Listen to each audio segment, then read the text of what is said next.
lagi beban hidupnya tidak mengalami kenaikan beban hidup yang terlalu signifikan. Jadi sinkronisasi kebijakan ini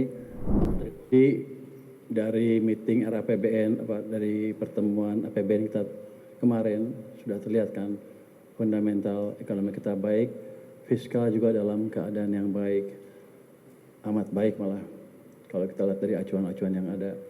Jadi ke depan kita akan fokus memastikan kebijakan fiskal berjalan dengan baik sehingga pertumbuhan kita semakin cepat.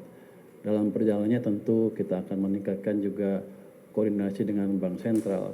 Kita akan mendukung Bank Sentral, memperkuat koordinasi supaya kebijakan semakin sinkron, supaya dampak kebijakan antara moneter dan fiskal lebih signifikan ke perekonomian. Dan tentunya kalau kebijakannya udah menyatu seperti itu, sinergi penuh, itu harusnya akan mengembalikan kepercayaan pasar ke nilai tukar rupiah, sehingga rupiah akan meningkat secara signifikan, tidak akan melemah lagi ke level yang lebih tinggi dari sekarang.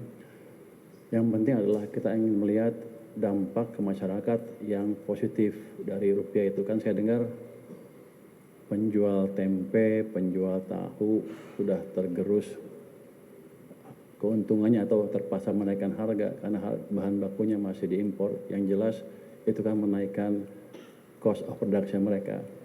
Dengan nanti kebijakan lebih bagus, kita akan melihat rupiah yang lebih stabil sehingga para pedagang tahu tempe dan ibu-ibu di rumah tangga juga bisa merasakan harga yang lebih baik dan tidak terbebani lagi beban hidupnya tidak mengalami kenaikan beban hidup yang terlalu signifikan. Jadi sinkronisasi kebijakan ini amat baik sekali untuk ekonomi kita di level makro maupun di level mikro ke depannya. Demikian, wassalamualaikum warahmatullahi wabarakatuh. Kami hormati Pak Dasko sebagai pimpinan DPR, Gubernur Bank Indonesia, kemudian Menteri Keuangan dan Mas Haikal, pimpinan Komisi 11, dan teman-teman media yang kami hormati dan kami banggakan, yang hari Sabtu pagi masih terus menjalankan tugasnya. Pertama-tama tentu kami mewakili pemerintah menyampaikan terima kasih kepada Bapak Dasko sebagai pimpinan DPR yang telah memfasilitasi pertemuan pada pagi hari ini di antara kita semua, karena kebetulan Pak Menko Ekonomi sedang berada di luar negeri sehingga kami diminta untuk mewakili.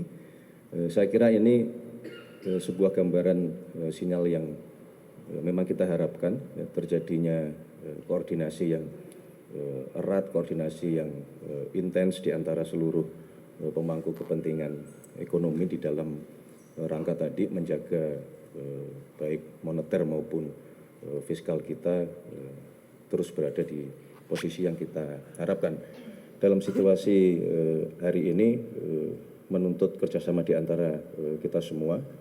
Kebijakan-kebijakan harus saling mendukung, saling memperkuat satu sama lain, baik dari sisi ekonomi makro di moneter yang di bawah Gubernur Bank Indonesia maupun di sisi fiskal yang dikendalikan oleh Menteri Keuangan yang kemarin dilaporkan dari angka-angka indikator menunjukkan bahwa sesungguhnya fundamental ekonomi kita memang cukup kuat, tetapi kami juga merasa bahwa pemerintah harus terus mendorong program-program yang itu dapat meningkatkan pertumbuhan sektor ekonomi real untuk bisa dipercepat, terutama program-program di bidang pangan, program-program di bidang energi, kemudian program-program di bidang perikanan, dan termasuk industrialisasi dan hilirisasi. Jadi saya kira itu yang dapat kami sampaikan. Sekali lagi terima kasih Pak Dasko.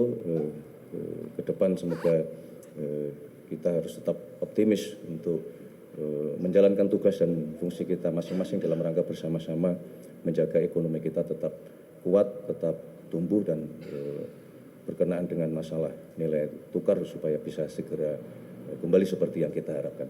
Demikian, terima kasih Pak Dasko, terima kasih Pak Ferry, Pak Purbaya dan Mas Haikal. Terima kasih.